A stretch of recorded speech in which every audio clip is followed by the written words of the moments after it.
जब हम to real numbers पे मैथमेटिकल ऑपरेशंस परफॉर्म करते हैं, चाहे वो एडिशन हो, सब्ट्रैक्शन हो, मल्टीप्लिकेशन हो, डिवीजन हो, तो हमको फाइनली एक new number as a result मिलता है। सिमिलर केस हमारा सेट थ्योरी में भी है। जब हम टू सेट्स पे ऑपरेशंस परफॉर्म करेंगे तो हमको एक न्यू सेट मिलता है। आज हम इस वीडियो में उन ऑपरेशंस के बारे में और उनके प्रॉपर्टीज के बारे में इन डेप्थ में बात करने वाले हैं, और साथ में मैं आपको वेन डायग्राम से भी इनके प्रॉपर्टीज को और इनके कंसेप्ट को एक्सप्लेन करने वाला हूं, और बहुत सारे एग्जाम्पल्स भी कंसिडर करने वाला हूं। और साथ ही साथ commutative law, associative law, distributive law, D Morgan's law, जो कि एग्जामिनेशन पॉइंट ऑफ व्यू से बहुत इंपॉर्टेंट है, ये सब कुछ इस वीडियो में डिस्कस करने वाला हूँ। अगर चैनल पे न्यू है, सब्सक्राइब नहीं किया है, तो प्लीज़ चैनल को सब्सक्राइब कीजिएगा। वीडियो पसंद आ रहा है तो प्लीज़ वीडियो को लाइक करना। चलिए हम लोग डिस्कशंस पे बात करते हैं। हम लोग क्या क्या ऑपरेशंस बात करने वाले हैं। यूनियन ऑफ सेट्स बात करेंगे, इंटरसेक्शन ऑफ सेट्स बात करेंगे, डिफरेंस ऑफ सेट्स बात करेंगे, और finally complement of a set बात करने वाले हैं। सबसे पहला जो ऑपरेशन है यूनियन ऑफ सेट्स, क्या होता है। देखिए, जब आपके पास दो सेट हैं ए और बी, और जब आप इनका यूनियन करोगे तो क्या होगा, आपके पास एक सेट सी आएगा जिसमें वो सारे एलिमेंट होंगे जो ए में है, बी में है, और दोनों में जो कॉमन है। कॉमन एलिमेंट को एक ही बार लिखना है। ओके, इसी वजह से इसको हमने मैथमेटिकली क्या किया, हम क्या कह रहे हैं कि set up all the x where x belongs to A और एक्स बिलोंग्स टू बी। ठीक है, यहाँ पे देखो वेन डायग्राम में मैंने क्या दिखाया है कि यू मेरा क्या है, यूनिवर्सल सेट है, बड़ी सेट है। ए सेट ये सेट बी। जब इसका यूनियन लेंगे तो क्या होगा, सेट ए के सारे एलिमेंट, सेट बी के सारे एलिमेंट, और जो दोनों में कॉमन है वो भी एलिमेंट इंक्लूडेड है। ओके, इसको एक क्वेश्चंस की मदद से इसको सॉल्व करने की और समझने की कोशिश करते हैं। देखिए, आपको एक सेट दिया है 1 2 3 जिसके एलिमेंट्स है, और दूसरा एक सेट दिया है बी जिसके एलिमेंट है 1 3 5 7। अब मुझे क्या फाइंड करना है, ये यूनियन बी। ऑब्वियसली क्या होगा, इसमें वो सारे एलिमेंट होंगे जो ए में है, और वो सारे एलिमेंट होंगे जो बी में है। बस मुझे ध्यान क्या रखना है कि जो ए और बी में कॉमन एलिमेंट है उनको हम सिर्फ एक ही बार लिखें। 1 इसमें भी है, इसमें भी है, so I will write only 1। 2 इसमें है पर इसमें नहीं है, बट इसको इंक्लूड करना है। 3 इसमें है, इसमें भी है, so I will write only 1। 5 and then 7। देखो, ये जो यूनियन आया, इसको मान लो मैं सेट सी कह रहा हूं। अब इस सेट में देखो वो सारे एलिमेंट हैं जो ए में है। क्या वो सारे एलिमेंट हैं जो बी में है? क्या वो सारे एलिमेंट भी हैं जो दोनों में कॉमन है? Yes. So this is the concept of union of two sets. Okay, यहाँ पे देखो दोनों सेट्स मेरे क्या दिए हुए हैं, रोस्टर फॉर्म में दिए हैं। लेकिन यही सेकंड क्वेश्चन में देखो आप, इसमें जो सेट को डिफाइन किया है वो सेट बिल्डर फॉर्म में दिया हुआ है। अगर आपने मेरा पहला वीडियो नहीं देखा है सेट थ्योरी का, तो डिस्क्रिप्शन में भी लिंक है, आप उसको देखिए, जहां पे मैंने सेट बिल्डर फॉर्म और रोस्टर फॉर्म को विद एग्जांपल्स विद क्वेश्चंस मैंने बहुत अच्छे से एक्सप्लेन किया हुआ है। यहाँ पे क्या कह रहा है, देखिए, कह रहा है कि सेट ये है जहाँ पे एक्स मेरा क्या है, 1 से बड़ा और 6 से छोटा या 6 के इक्वल है, और एक्स मेरा नेचुरल नंबर है। इसका मतलब कौन कौन से इसमें एलिमेंट आएंगे, 1 से बड़ा मतलब 2 आएगा, 3 आएगा, 4 आएगा, 5 आएगा, और 6 भी आएगा, बिकॉज 6 इज, क्या बोला उसने कि 6 भी इंक्लूडेड है 6 इसमें एक्स में। नेक्स्ट सेट बी में क्या आएगा, x greater than 6 less than 10, 6 से बड़ा होना चाहिए, तो 7 आएगा, 8 आएगा, 9 आएगा, और 10 से छोटा।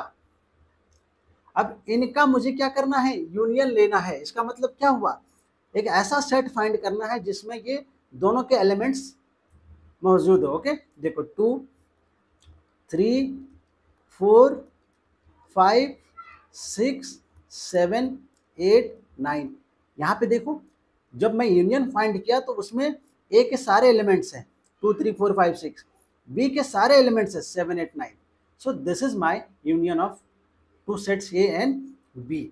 अब हम लोग क्या करेंगे कि जो यूनियन ऑफ सेट्स है उसके कुछ प्रॉपर्टीज हैं, उसको बहुत ही अच्छे से समझने की कोशिश करते हैं। पहला देखो क्या है, पहला कह रहा है कि आप ए यूनियन बी फाइंड करो या फिर बी यूनियन ए फाइंड करो, आपको दोनों का रिजल्ट सेम मिलने वाला है। So this is called as commutative law. दूसरा क्या कह रहा है कि क्या करो, आपके पास 3 सेट्स है ए बी सी, आप क्या करो पहले ए और बी का यूनियन फाइंड कर लो और फिर इसको सी के साथ यूनियन फाइंड करो, you will get same as कि बी और सी का यूनियन फाइंड किया और फिर उसको ए के साथ यूनियन फाइंड किया, जिसको हम लोग क्या बोलते हैं, एसोसिएटिव लॉ। आप प्रीवियस एग्जांपल्स ले लो और उसमें ये एलएचएस लेफ्ट हैंड साइड एक बार चेक करो और एक बार आरएचएस चेक करो right hand side, you will get this same result. ये सेटिस्फाई करता है यूनियन ऑपरेशन, इसकी वजह से इसको हम लोग क्या बोलते हैं, एसोसिएटिव लॉ कहते हैं। अब देखो थर्ड वाला थोड़ा सा ज्यादा इंटरेस्टिंग है। क्या कह रहा है, आपके पास एक सेट है ये और आपके पास एक सेट है फाइव, जिसको हम लोग एम्प्टी सेट कहते हैं। एम्प्टी सेट में कुछ तो है नहीं, लेकिन आप क्या कर रहे हो, इन दोनों का यूनियन ले रहे हो, तो क्या आएगा इसमें, ऑब्वियसली ए के जो एलिमेंट है वही आएंगे। सो हम लोग इसको क्या बोलते हैं, लॉ ऑफ आइडेंटिटी एलिमेंट। उसके बाद जो इंपॉर्टेंट वाला है वो क्या है, आइडेंपोटेंट लॉ। क्या कहता है कि आपके पास सेट ये है और फिर वापस से सेट ए के साथ आप क्या करो, इसका यूनियन कर दो, क्या आएगा, ऑब्वियसली ए के ही तो एलिमेंट्स रहेंगे इसमें। सो इसको हम लोग क्या बोलते हैं, आइडेंपोटेंट लॉ। लास्ट वाला क्या है कि आपके पास एक यूनिवर्सल सेट है यू और फिर दूसरा आपके पास एक सेट है ये, जब दोनों का आप यूनियन करोगे तो क्या आएगा, ऑब्वियसली यूनिवर्सल सेट आएगा। क्यों, क्योंकि यूनिवर्सल सेट एक बड़ा सेट है एक पर्टिकुलर कॉन्टेक्स्ट में। Okay, so this are 5 properties of union of sets. अब हम लोग क्या करेंगे, इंटरसेक्शंस ऑफ सेट्स देखने वाले। इंटरसेक्शन का मतलब क्या हुआ कि आपके पास एक सेट ये है और आपके पास एक सेट बी है, इन दोनों में कौन से एलिमेंट कॉमन है, जो कॉमन है वही मेरा ये इंटरसेक्शन बी आएगा। मैथमेटिकली इसको मैं क्या कह रहा हूं, देखो यहाँ पे कह रहा हूं कि A intersection B is what, all this set of x where x belongs to A and, यहाँ पे और नहीं लिखा हूं, and x belongs to B, जो ए में भी है और बी में भी है वो सारे कॉमन एलिमेंट ही मेरे ए इंटरसेक्शन बी आएंगे। देख रहे हो, ये रेक्टेंगल वाला यूनिवर्सल सेट, ये वाला सर्कल मेरा ए है, ये वाला सर्कल मेरा बी है, लेकिन जो शेडेड पार्ट है, shaded part is only my, ये जो शेडेड पार्ट है ना, यही मेरा ये इंटरसेक्शंस भी है। So this is my Venn diagram. अब एक क्वेश्चंस के साथ इसको समझने की कोशिश करते हैं। आपके पास एक सेट है ये 3 5 7 9 11, दूसरा एक सेट है 7 9 11 13, मुझे ए इंटरसेक्शंस बी फाइंड करना है। देखो क्या आएगा इसमें, वो सारे एलिमेंट्स आएंगे जो ए और बी में कॉमन है। देखो 3 इसमें है क्या, नहीं है, 5 इसमें है, नहीं है, 7 yes 7 is also present in B, तो 7 होगा, 9 है, 11 इसमें 11 है। so these are 3 elements which will be present in A intersections B. okay, now ये क्वेश्चन हो गया। इस पे आते हैं, यहाँ पे देखो क्या दिया हुआ है, सेट बिल्डर फॉर्म में दिया है, बोल रहा है कि C एक सेट है जिसमें X क्या है, odd natural number, natural number तो है पर ऑड वाले है, मतलब 1 हो गया, 3 हो गया, 5 हो गया, 7 हो गया, 9 हो गया, 11 हो गया एंड सो ऑन। ये तो इन्फिनिटी तक जाने वाला है। ओके, उसके बाद ये डी क्या है, डी कह रहा है कि set of x where x is a prime number. Prime number मतलब एक ऐसा नंबर जिसके पास 2 ही फैक्टर हो, 1 and the number itself. Okay, so कौन कौन सा आएगा, 2 आएगा, 3 आएगा, 5 आएगा, 7 आएगा, 11 आएगा, 13 आएगा एंड सो ऑन। ओके, ये भी इन्फिनिटी तक जाने वाले हैं और भी बहुत सारे नंबर आएंगे। लेकिन इसमें ध्यान रखने वाली बात क्या है, सो देखो इस क्वेश्चन में बहुत सारे बच्चे गलती क्या करेंगे, इसका आंसर ये लोग क्या करेंगे, रोस्टर फॉर्म में लिखेंगे। Do not write the answer of this question in the roster form, आपको इसका आंसर सेट बिल्डर फॉर्म में लिखना है। क्यों लिखना है, यहाँ पे देखो आप समझो, सी इंटरसेक्शन डी फाइंड करना है, सी और डी के बीच में इंटरसेक्शन, मतलब सी और डी में कॉमन क्या है, 3 इसमें भी है, 3 इसमें भी है, 5 इसमें भी है, 5 इसमें भी है, 7 इसमें भी है, 7 इसमें भी है, 9 इसमें भी है, 9 इसमें नहीं है, 11 है, 11 है, मतलब दोनों में कॉमन क्या आ रहा है, ऑड नंबर जो कि प्राइम है। इसका मतलब क्या हुआ, सी इंटरसेक्शन डी क्या है, set of all the x where x is odd prime number, odd भी हो और प्राइम नंबर भी हो, वही मेरे दोनों में कॉमन आ रहे हैं। Right, so this is my answer. अगर आप रोस्टर फॉर्म में लिखोगे तो क्या क्या लिखोगे बताओ, 3 लिखोगे, 5 लिखोगे, 7 लिखोगे, 11 लिखोगे, 13 लिखोगे, कहाँ तक जाओगे, है ना।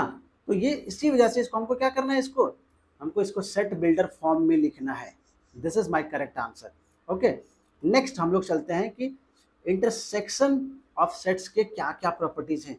ये भी मेरा कम्यूटेटिव लॉ को फॉलो करता है। मतलब आप ये इंटरसेक्शन बी फाइंड कीजिए या फिर बी इंटरसेक्शन ये फाइंड कीजिए, you are going to get the same result in both the cases. Okay, यहाँ पे देखो एसोसिएटिव लॉ को भी ये क्या करता है, फुलफिल करता है। ए और बी का इंटरसेक्शन लीजिए, फिर सी के साथ कीजिए, और फिर बी सी का इंटरसेक्शन लीजिए और ए के साथ इंटरसेक्शन कर दीजिए, you are going to get the same result. आपको अगर इसको चेक करना है तो आप एक एग्जांपल्स, यहाँ पे जो एग्जांपल्स है किसी को भी एक कंसिडर करके और उसका एलएचएस और आरएचएस इसका फाइंड आउट कीजिए, you are going to get the same result. Third, fourth and fifth are interesting. देखो आप क्या कह रहा है, 5 मतलब एम्प्टी सेट का इंटरसेक्शन करना है ए के साथ। एम्प्टी सेट में तो कोई भी एलिमेंट नहीं है और सेट ये है, इन दोनों का बीच में इंटरसेक्शन मतलब दोनों में कॉमन क्या आएगा, ऑब्वियसली 5, क्योंकि 5 क्या है, 5 जो है सबसेट है किसका, ए का। सो दोनों में कॉमन क्या आ गया, 5 आ गया। इसको हम लोग बोलते हैं लॉ ऑफ 5 और लॉ ऑफ एम्प्टी सेट। दूसरा इसमें क्या बोल रहा है कि आपके पास एक यूनिवर्सल सेट है और दूसरा आपके पास एक सेट ये है, इन दोनों के बीच में कॉमन क्या आएगा, इंटरसेक्शन क्या होगा, ऑब्वियसली ए। यू तो बड़ा सेट है ना। ओके, नाउ लास्ट वाला क्या है, आइडेम्पोटेंट। क्या बोल रहा है, ए है और फिर दूसरा सेट भी मेरा ए है, दोनों के बीच में कॉमन क्या आएगा, obviously all the elements of A. So ये हो गया। सबसे जो इंपॉर्टेंट है अभी तक के डिस्कशंस में वो क्या है मेरा, डिस्ट्रीब्यूटिव लॉ। डिस्ट्रीब्यूटिव लॉ क्यों इंपॉर्टेंट है समझिए। इसमें सबसे पहली चीज क्या है कि दो चीजें इंक्लूडेड है, एक तो यूनियन, देख रहे हो यूनियन, और दूसरा इंटरसेक्शन। इधर भी देखो इंटरसेक्शन, यूनियन, इंटरसेक्शन। इसलिए ये इंपॉर्टेंट है कि इसमें दो ऑपरेशंस इंक्लूडेड हैं। ओके, क्या कह रहा है ये, इसको समझने की कोशिश करते हैं। कह रहा है यहाँ पे कि आप बी और सी जो सेट है उसका यूनियन लीजिए और फिर जो सेट ये है उसके साथ इंटरसेक्शन कर दीजिए, आपका रिजल्ट क्या आएगा, ए और बी का इंटरसेक्शन, ए और सी का इंटरसेक्शन, और फिर वापस से दोनों के बीच में यूनियन ले लो, you are going the same result. LHS और आरएचएस आपके क्या आएंगे, सेम आएंगे। अगर आपके पास ए बी और सी 3 डिफरेंट सेट्स हैं, आप एलएचएस परफॉर्म करो, आरएचएस परफॉर्म करो, you are going to get the same answer. इसका मतलब क्या हो क्या रहा है इस डिस्ट्रीब्यूटिव लॉ में, इस डिस्ट्रीब्यूटिव लॉ में क्या हो रहा है, बेसिकली जो इंटरसेक्शन है ना वो क्या हो रहा है, डिस्ट्रीब्यूट हो रहा है किसके ओवर, यूनियन के ओवर। देखो एक जगह पे यहाँ पे था intersection, now it is present in the both the places, here and here. Okay, so this is the properties of intersection of sets. अब जो इंपॉर्टेंट वाली बात है वो क्या है कि दो सेट्स हैं और दोनों सेट्स के बीच में मुझे डिफरेंस फाइंड करना है। देखो आपने रियल नंबर्स में तो फाइंड किए हुए हैं, दो नंबर को सब्ट्रैक्ट करते थे, है ना, उसको हम लोग क्या बोलते हैं, सब्ट्रैक्शन। अब यहाँ पे क्या हो रहा है, डिफरेंस बोल रहे हैं कि दो सेट को सब्ट्रैक्ट कर दो, एक सेट ये है और एक सेट बी है, दोनों को सब्ट्रैक्ट कर दीजिए, क्या रिजल्ट आने वाला है, क्या रिजल्ट आएगा, set up all the elements of A which do not belong to B. मतलब ए माइनस बी जब आप करोगे तो क्या आएंगे, वो ऐसे एलिमेंट्स आएंगे ए के जो बी में नहीं है। मतलब देखो ए के वो एलिमेंट्स जो बी में नहीं है, ये कॉमन वाला पार्ट सेडेड नहीं है, इसका मतलब क्या हुआ, जो कॉमन एलिमेंट है ए और बी में वो नहीं आने वाले, सिर्फ ए के वो एलिमेंट आएंगे जो बी में प्रेजेंट नहीं है। उसी को यहाँ पे मैथमेटिकली मैंने क्या बोला कि ए माइनस बी क्या है, ऑल द एलिमेंट्स जहाँ पे एक्स ए को बिलोंग करता है लेकिन एक्स बी को बिलोंग नहीं करता है, एक्स ए को बिलोंग करता है लेकिन एक्स बी को बिलोंग नहीं करता है। ओके, सो ये माइनस बी ये आ गया। वापस से आप क्या करो, बी माइनस ये फाइंड करो, दो अलग अलग चीज है। आपने पहले ए माइनस बी फाइंड किया, now I am finding B minus A. देखिए क्या हो रहा है, बी माइनस ए में क्या आएगा, वो एलिमेंट बी के जो ए को बिलोंग नहीं करते। देखो x belongs to B but x does not belongs to A. इसका मतलब क्या हुआ कि ये माइनस बी और बी माइनस ये मेरा क्या हुआ, सेम नहीं है, this two are different thing. जैसे आपने रियल नंबर पे दो नंबर को सब्ट्रैक्ट किया था, मान लो 2 - 3 है, यू आर गेटिंग -1, लेकिन यही नंबर को आप इंटरचेंज कर दो, 3 - 2 करो, यू आर गेटिंग 1। इसका मतलब क्या हुआ, दोनों सब्ट्रैक्शंस मेरे सेम नहीं है। उसी तरीके से सेट थ्योरी में भी हो रहा है, A minus B is not equal to B minus A. Okay, question से इसको समझने की कोशिश करते हैं। ये दिया हुआ है, बी दिया हुआ है, मुझे क्या फाइंड करना है, ए माइनस बी। बताओ ए माइनस बी क्या होगा, set up all the elements of A which do not belong to B. देखते हैं ए और बी में कौन सा कॉमन है, उसको हटा दो, बाकी ए के सारे एलिमेंट्स मेरे आंसर में आ जाएंगे। बताओ 2 इसमें है, बी में नहीं है, सो 2 आएगा। 3 इसमें है, इसमें है, नहीं आएगा। 4 इसमें है, इसमें नहीं है, सो 4 आएगा। 5 इसमें है, इसमें है, नहीं आएगा। 6 आएगा। 7 इसमें है, इसमें है, नहीं आएगा। So this is my A minus B. इसके बाद मेरा क्या है, बी माइनस ए। देखिए क्या आने वाला है, बी माइनस ए में क्या होगा, बी के वो एलिमेंट जो ए में नहीं है। देखो 3 इसमें है, सो नहीं आएगा। 5 इसमें है, नहीं आने वाला। 7 इसमें भी है। 9 इसमें नहीं है, सो 9 आएगा। 11 इसमें नहीं है, आएगा। 13 इसमें नहीं है। सो आप यहाँ से क्लियरली देख सकते हो कि ये माइनस बी आपका बी माइनस ए के बराबर नहीं है। यहाँ पे मैंने आपको ऐसे ही समझाया, यहाँ पे आपको एग्जाम्पल से समझा रहा हूँ, ठीक है। सो हम लोग चलते हैं अब नेक्स्ट ऑपरेशन, जिसको हम लोग बोलते हैं कॉम्प्लीमेंट ऑफ अ सेट। काफ़ी इंटरेस्टिंग है। देखिए क्या कह रहा है कि अपने पास एक यूनिवर्सल सेट यू है और दूसरा एक सेट ये है। ऑब्वियसली ये यूनिवर्सल है, बड़ा सेट है, और ये क्या है, इसका सबसेट है यू का, ठीक है। तो जब आप सेट ए का कॉम्प्लीमेंट लोगे तो क्या आएगा, ऐसे एलिमेंट्स आएंगे यू के जो ए को बिलोंग नहीं करता है। देखो यहाँ पे मैथमेटिकली मैंने लिखा हुआ है, एक्स ए कॉम्प्लीमेंट क्या आएगा, set up all the elements of x where x belongs to U, लेकिन एक्स ए को बिलोंग नहीं करता है। यू के सारे एलिमेंट जो ए में हैं वो नहीं आएंगे, बाकी सारे एलिमेंट आएंगे, वो आपका ए कॉम्प्लीमेंट हुआ। इसका मतलब क्या हुआ, it is somehow similar to difference of set, isn't it. देखो यू में से वो एलिमेंट को हटा दो ए का जो दोनों में है, उसके बाद जो बचेगा यू का वो सारा क्या होगा, ए कॉम्प्लीमेंट होगा। इसका मतलब क्या हुआ, हम कॉम्प्लीमेंट ऑफ सेट ए को क्या कह सकते हैं, difference between universal set you and set ए कह सकते हैं, राइट। वेन डायग्राम से समझते हैं, ये मेरा एक बड़ा सा यूनिवर्सल सेट है और मेरा ये सर्कल क्या है, एक सेट ये है, और ये कॉम्प्लीमेंट क्या आया, ये कॉम्प्लीमेंट क्या आया बताओ यहाँ पे, ये सेट ये के एलिमेंट्स को छोड़ दो, आप इग्नोर करो इसको, इसीलिए इसको कलर नहीं किया। रिमेनिंग जो यू के एलिमेंट्स है वो मेरे ए कॉम्प्लीमेंट है। सो द शेडेड पार्ट और portion represents the complement of set ये। यहाँ पे देखते हैं फाइंड करके क्या आने वाला है जी, यू दे रखा है 1 to 10, ए दे रखा है 1 3 5 7 9। बताओ ए कॉम्प्लीमेंट क्या आएगा, टेल मी, ए कॉम्प्लीमेंट क्या आएगा, यू के वो एलिमेंट जो ए में है उसको छोड़ दीजिए, बाकी सारे आ जाएंगे। 1 इसमें है, इसमें भी है, नहीं आएगा। 2 आएगा, 3 इसमें भी है, इसमें भी नहीं आएगा। 4 आएगा, 5 इसमें है, 5 इसमें है, नहीं आएगा। 6 आएगा, 7 कॉमन है दोनों में, 7 नहीं आने वाला। 8 आएगा, 9 कॉमन है, नहीं आएगा। 10 आएगा।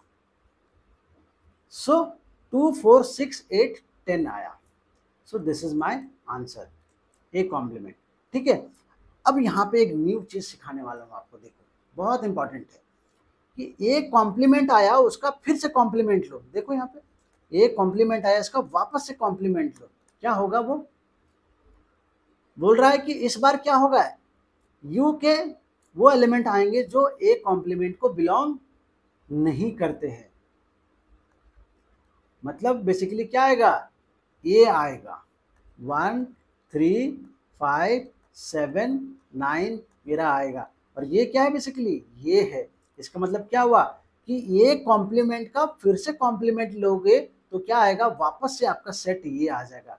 इसको हम लोग लॉ ऑफ डबल कॉम्प्लीमेंटेशन भी कहते हैं। प्रॉपर्टीज में यहाँ पे भी देखो आपको मैं बता रहा हूँ, ये प्रॉपर्टीज, ये कॉम्प्लीमेंट फिर वापस से कॉम्प्लीमेंट लोगे, you will get the set ये।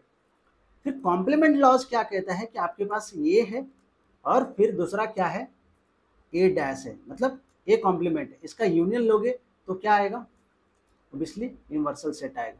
लेकिन अगर ये का इंटरसेक्शन ले रहे हो ए कॉम्प्लीमेंट के साथ तो दोनों में कॉमन क्या आएगा, कुछ भी नहीं आएगा, एम्प्टी सेट आएगा।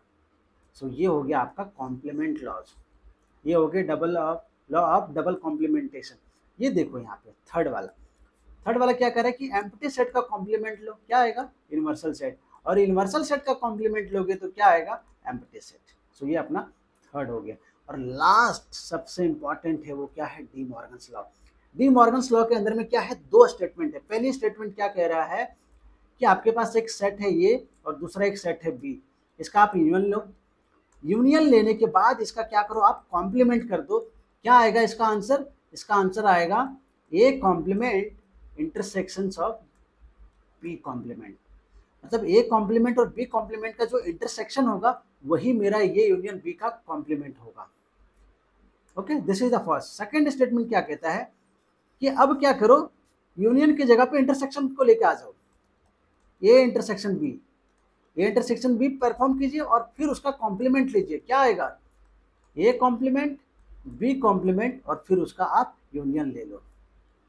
सो ये आपका सेकंड स्टेटमेंट था। अगर कोई डाउट है तो प्लीज़ वीडियो के नीचे मुझे कमेंट कीजिए, मैं आपका इंडिविजुअली कमेंट को रिप्लाई करता हूँ। वीडियो पसंद आया तो प्लीज़ वीडियो को लाइक कीजिएगा, और चैनल पे न्यू है, सब्सक्राइब नहीं किया तो प्लीज़ चैनल को सब्सक्राइब कीजिएगा। थैंक यू सो मच, मिलते हैं अगली वीडियो में।